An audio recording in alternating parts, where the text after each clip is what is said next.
ورحمة الله وبركاته. أعوذ بالله من الشيطان الرجيم. بسم الله الرحمن الرحيم. الحمد لله رب العالمين. الصلاة والسلام على سيد المرسلين وعلى آله وصحبه أجمعين. أما بعد. يا رب بالمصطفى بلغ مقاصدنا واغفر لنا ما مضى يا واسع الكرم. مولاي صل وسلم دائما أبدا على حبيبك خير الخلق كلهم. ഏറ്റവും ആദരണീയരായ കാരണവന്മാർ, പ്രിയപ്പെട്ട സഹോദര സഹോദരിമാർ, ഉമ്മമാർ, അല്ലാഹു സുബ്ഹാനഹു വ തആല നമ്മൾ ഒരുമിച്ച് കൂടിയ ഈ സദസ്സ് നമ്മിൽ നിന്ന് കബൂൽ ചെയ്യുമാറാവട്ടെ. ദുആക്ക് ഇജാബത്തുള്ള ഒരു സദസ്സായി അല്ലാഹു തആല ഈ സദസ്സിനെ നമ്മിൽ നിന്ന് സ്വീകരിച്ച് അനുഗ്രഹിക്കുമാറാവട്ടെ. വിശുദ്ധ റജബ് മാസത്തിലെ മഹ്ലറത്തുൽ ബദരിയയുടെ മജ്ലിസിലാണ് നമ്മൾ ഒരുമിച്ച് കൂടിയിട്ടുള്ളത്.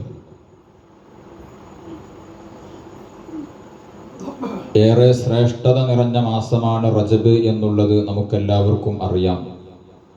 അല്ലാഹു സുബ്ഹാനഹു വ തആല പ്രത്യേകം ബഹുമാനിച്ച് ആദരിച്ച മാസമാണ് റജബ്. ഹബീബായ മുത്തുനബി സല്ലല്ലാഹു അലൈഹി വസല്ലമ തങ്ങൾ റജബ് ആയാൽ അല്ലാഹുമ്മ ബാരിക് ലനാ ഫീ റജബ വ ശഅബാൻ വബല്ലിഗ്നാ റമളാൻ, റജബിലും ശഅബാനിലും ഞങ്ങൾക്ക് ബറക്കത്ത് നൽകി റമളാൻ ഞങ്ങൾക്കിനി എത്തിച്ചു തരണേ എന്ന് പ്രാർത്ഥിക്കാറുണ്ടായിരുന്നു. എന്താണ് ഈ പ്രാർത്ഥനയുടെ പൊരുൾ? റജബിലും ശഅബാനിലും ബറക്കത്തുണ്ടാവുക എന്ന് പറഞ്ഞാൽ റജബിലും ശഅബാനിലും ഇബാദത്തുകളെ കൊണ്ട് ധന്യമാക്കി അല്ലാഹുവിലേക്ക് കൂടുതൽ അടുക്കുകയും റമളാനിൽ പരമാവധി അല്ലാഹുവിൻ്റെ പ്രീതി നേടിയെടുക്കുകയും ചെയ്യുക എന്നുള്ളതാണ് റജബിലും ശഅബാനിലും ബറക്കത്തുണ്ടാവുക എന്ന് പറഞ്ഞാൽ. ഒരു മാസത്തിൽ ബറക്കത്തുണ്ടാകുക എന്ന് പറഞ്ഞാൽ, ഒരായുസ്സിൽ ഒരു ദിവസത്തിലൊക്കെ ബറക്കത്തുണ്ടാകുക എന്ന് പറഞ്ഞാൽ, ആ ദിവസത്തിലും ആ മാസത്തിലും ഒക്കെ കുറഞ്ഞ സമയം കൊണ്ട് ഒരുപാട് ഇബാദത്തുകൾ ചെയ്ത് അള്ളാഹുവിൻ്റെ പ്രീതി കാംക്ഷിക്കുക എന്നുള്ളതാണ്. അതുകൊണ്ട് തന്നെ ഈ വിശുദ്ധമായ റജബ് മാസത്തിൽ അള്ളാഹുവിൻ്റെ പൊരുത്തം നേടിയെടുക്കാൻ നമ്മൾ തയ്യാറാവണം. അല്ലാഹു തആല ഭാഗ്യം തന്ന് അനുഗ്രഹിക്കുമാറാവട്ടെ.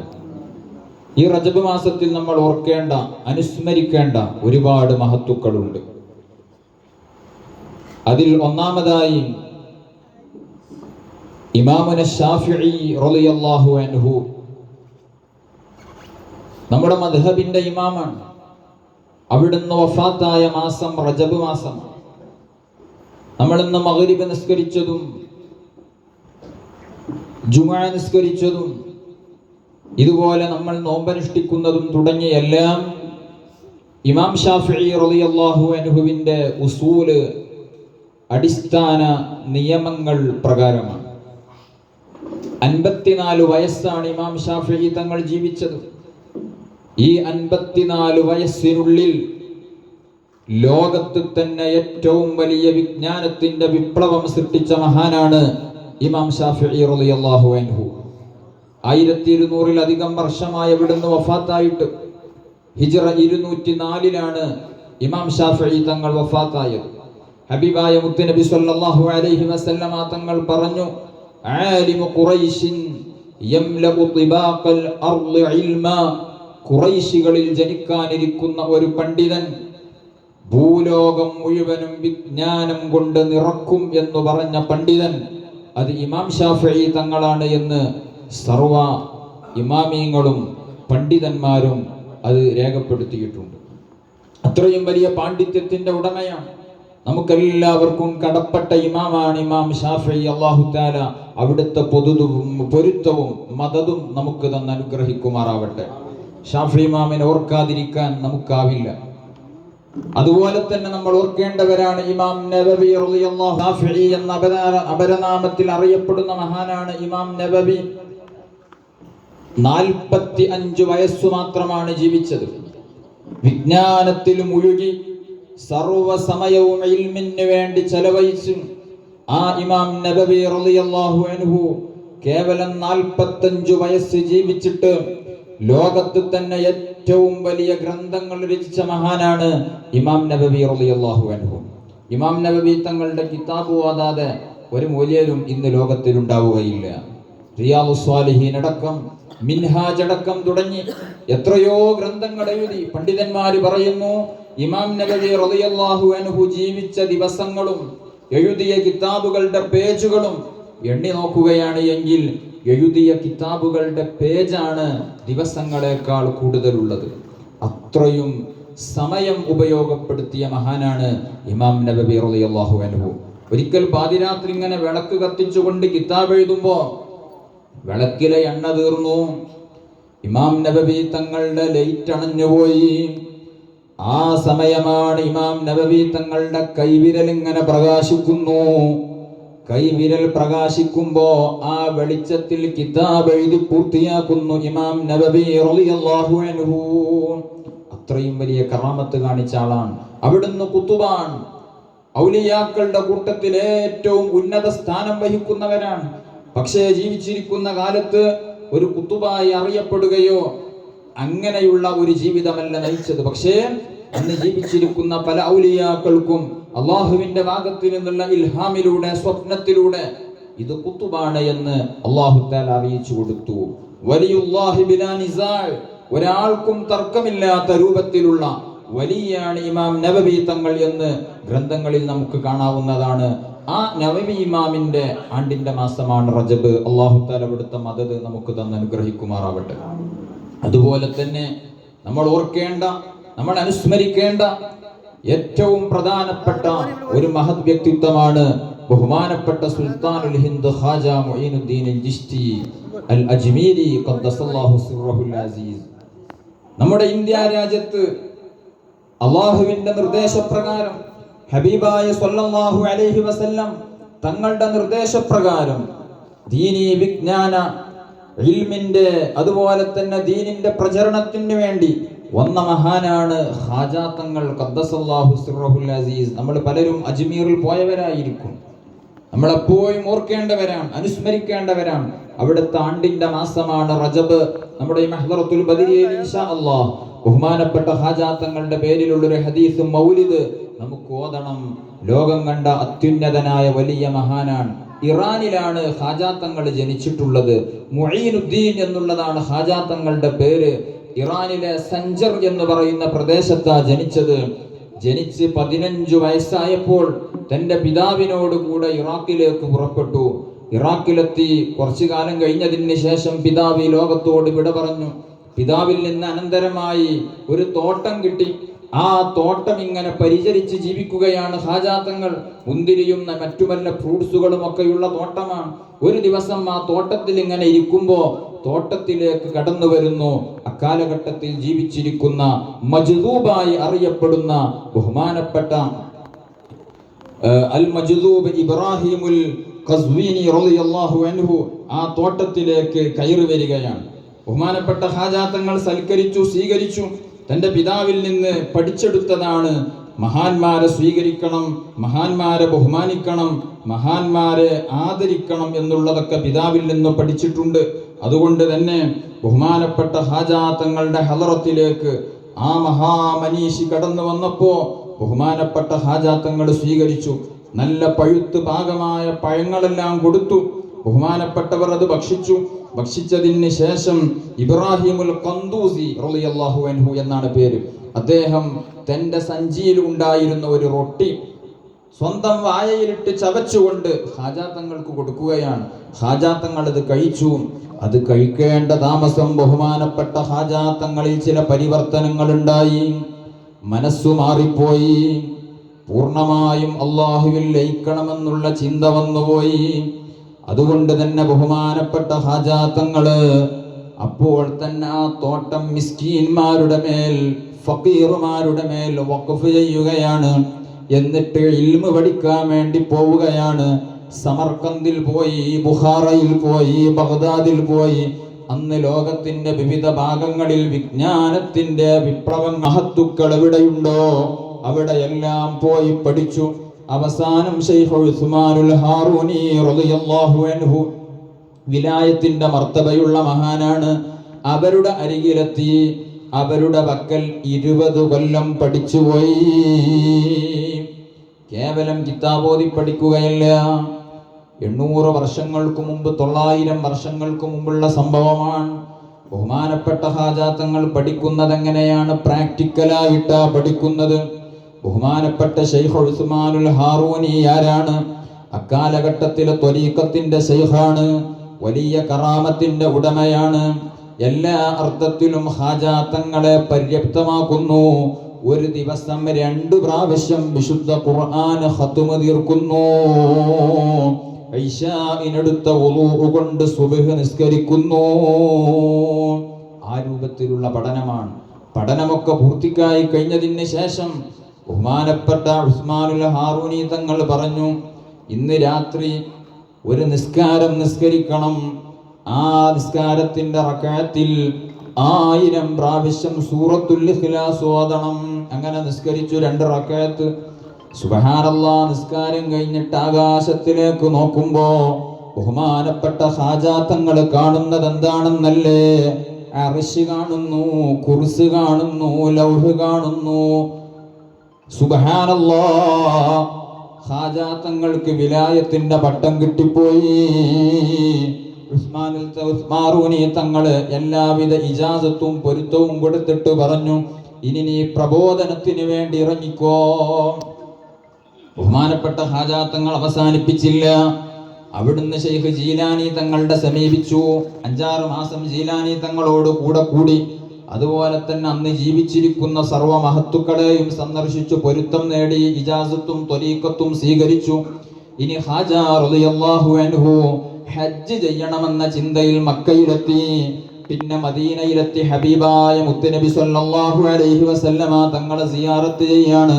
സിയാറത്തിന് ശേഷം ഒന്ന് വിശ്രമിച്ചപ്പോ അതാ വരുന്ന ഹബീബ് സല്ലല്ലാഹു അലൈഹി വസല്ലം തങ്ങൾ സ്വപ്നത്തിൽ വന്ന ഹാജാ തങ്ങളോട് പറയുന്നു, നിങ്ങൾ ഇന്ത്യയിലേക്ക് പോവണം. ഹാജാ തങ്ങൾക്ക് ഇന്ത്യ എവിടെയാണെന്ന് അറിയില്ല. ഗൂഗിൾ മാപ്പ് നോക്കി പോകാനുള്ള വഴി എന്നില്ല. ഹബീബായ മുത്തുനബി സല്ലല്ലാഹു അലൈഹി വസല്ലമ തങ്ങൾ തന്നെ വഴി കാണിച്ചു കൊടുത്തു. ഇന്ത്യയാണ് നിങ്ങളുടെ നാട്, അവിടെയാണ് നിങ്ങളുടെ വീട്, അവിടെയാണ് നിങ്ങൾ വഫാത്തായി കിടക്കേണ്ട നാട്. അതുകൊണ്ട് നിങ്ങൾ ഇന്ത്യ രാജ്യത്തേക്ക് പോവണം. ഉറക്കിൽ നിന്ന് എഴുന്നേറ്റു. ശിഷ്യന്മാരോട് പറഞ്ഞു, ഞാൻ നാട്ടിലേക്കില്ല, എനിക്ക് പോവേണ്ടത് ഇന്ത്യയിലേക്കാണ്. യോഗ്യരായ ആളുകൾ നിങ്ങളുടെ കൂട്ടത്തിലുണ്ടെങ്കിൽ അനുഗമിച്ചോളൂ. പര്യാപ്തരായ 40 ആളുകളെ കൂടെ കൂട്ടി ഗസ്ന വഴി ഇന്ത്യ രാജ്യത്ത് പ്രവേശിച്ചു. ഹാജാത്തങ്ങൾ ഡൽഹിയിലാണ് ആദ്യമെത്തിയത്. ഡൽഹിയിൽ കുറച്ച് ദിവസം താമസിച്ചു. സുബ്ഹാനല്ലാഹ്. വലിയ പരിവർത്തനമാണ്.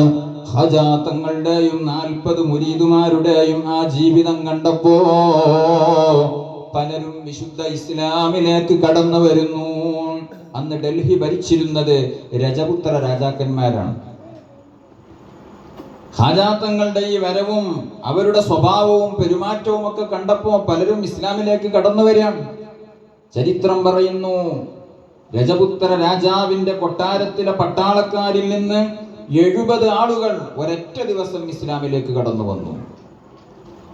ഇങ്ങനെ പട്ടാളക്കാരിൽ നിന്നും രാജകുടുംബങ്ങളിൽ നിന്നും പ്രജകളിൽ നിന്നും പലരും ഇസ്ലാമിലേക്ക് കടന്നു വന്നപ്പോ രാജാവ് പറഞ്ഞു, ഇനി നിങ്ങൾ ഇവിടെ നിൽക്കാൻ പാടില്ല. നിങ്ങൾ ജ്യോതിഷം അറിയുന്ന ആളായിരുന്നു. നക്ഷത്രങ്ങളുടെ കണക്ക് നോക്കിക്കൊണ്ട് പലതും പ്രവചിക്കും. അമ്മ നേരത്തെ പറഞ്ഞിരുന്നു, നിങ്ങളുടെ ഭരണം അസ്തമിക്കാനായിട്ടുണ്ട്, ഇവിടെ ഒരു വിദേശൻ വരുന്നുണ്ട്. രാജാവിന് മനസ്സിലായി, ഇയാൾ തന്നെയാണ് അമ്മ പറഞ്ഞ ആ ഫഖീർ, അമ്മ പറഞ്ഞ ആ മനുഷ്യൻ. രാജാവ് പറഞ്ഞു, ഇവിടെ നിന്ന് പോവണം. അങ്ങനെ ഹാജാത്തങ്ങൾ പോയി തന്റെ ശിഷ്യനെ ഡൽഹിയിലെ ഖലീഫയാക്കിയതിന് ശേഷം രാജസ്ഥാനിലെ അജ്മീറിലെത്തി. ഞാൻ ചുരുക്കി വിവരിക്കുന്നു. അജ്മീറിലെത്തിയ ഹാജ റളിയല്ലാഹു അൻഹു അവിടെ ഒരു ഒഴിഞ്ഞ പ്രദേശത്ത് വിശ്രമിച്ചു. വൈകുന്നേരമായപ്പോൾ ആ പ്രദേശത്തേക്ക് ഒരു മനുഷ്യൻ ഒട്ടകങ്ങളുമായി കടന്നു വരുന്നു. അയാൾ പറഞ്ഞു, ഇവിടെ നിന്ന് എഴുന്നേൽക്കണം, ഇത് രാജാവിന്റെ ഒട്ടകങ്ങളെ കിടക്കാനുള്ള സ്ഥലമാണ്. ഹാജ പറഞ്ഞു, എങ്കിൽ ഒട്ടകം അവിടെ കിടക്കട്ടെ, ഞങ്ങൾക്ക് പോകാം. ഒട്ടകം അവിടെ കിടന്നു. പക്ഷേ രാവിലെയായപ്പോൾ ഈ മനുഷ്യൻ വന്ന് ഒട്ടകങ്ങളെ വീണ്ടും കൊണ്ടുപോകാൻ വേണ്ടി നോക്കുമ്പോൾ ഒരൊറ്റ ഒട്ടകവും എഴുന്നേൽക്കുന്നില്ല. കാര്യം മനസ്സിലായി, ഒട്ടകം എഴുന്നേൽക്കാത്തതിന്റെ രഹസ്യം മനസ്സിലായി. ഹാജയോട് പോയി മാപ്പ് പറഞ്ഞു. ഹാജ തങ്ങൾ ഒട്ടകങ്ങളോട് എഴുന്നേൽക്കാൻ പറഞ്ഞു. ഒട്ടകം എഴുന്നേറ്റു. ഈ സംഭവം നാട്ടിലൊക്കെ പാട്ടായി. അതോടുകൂടെ വിശുദ്ധ ഇസ്ലാമിലേക്ക് ആളുകൾ ഒഴുകാൻ തുടങ്ങി. ഹാജ തങ്ങൾ അവിടെ നിന്ന് പോയി കുറച്ചപ്പുറത്ത് അനാസാഗർ തടാകത്തിന്റെ സമീപത്ത് പോയി താമസിച്ചു. അജ്മീറിൽ പോയവർ കണ്ടിട്ടുണ്ടാകും, വലിയ തടാകമാണ് അനാസാഗർ. ആ തടാകത്തിന്റെ സമീപത്ത് താമസിച്ചു. അവിടെ നിന്ന് വെള്ളമെടുക്കും, വുളുവെടുക്കും, കുളിക്കും. പക്ഷേ രാജാവിന്റെ അനുയായികൾക്ക് അവിടെയും ഈ പറഞ്ഞ രാജാവിന്റെ ബാക്കി ആളുകളാണ് അവിടെയും. അവർക്കൊരു ശല്യമായി. അവര് പറഞ്ഞു, ഇവിടെ നിന്ന് നിങ്ങൾ മാറണം. ബഹുമാനപ്പെട്ട ഖാജാ തങ്ങൾ തന്റെ ശിഷ്യനോട് പറഞ്ഞു, ഒരു ചെറിയ പാത്രം കൊടുത്തിട്ട് പറഞ്ഞു, ഇതിൽ നിന്ന്, ഈ തടാകത്തിൽ നിന്ന് അല്പം വെള്ളം ഇതിൽ ശേഖരിക്കണം. ശിഷ്യൻ പോയി വെള്ളം ശേഖരിച്ചപ്പോ തടാകം മുഴുവനും വറ്റിപ്പോയി. വലിയ കറാമത്താണ്. ചരിത്രം പറയുന്നു, മുല കൊടുക്കുന്ന ഉമ്മമാരുടെ മുലപ്പാല് പോലും വറ്റിപ്പോയി. ആളുകൾ പൊറുതിമുട്ടിപ്പോയി വെള്ളമില്ലാത്തതിന്റെ പേരിൽ. അവസാനം രാജാവ് വീണ്ടും അവരോട് ക്ഷമാപണം നടത്തുകയാണ്. വെള്ളം വേണം. ഖാജാ തങ്ങൾ ആ പാത്രത്തിലുള്ള വെള്ളം അവിടെ ഒഴിച്ചു.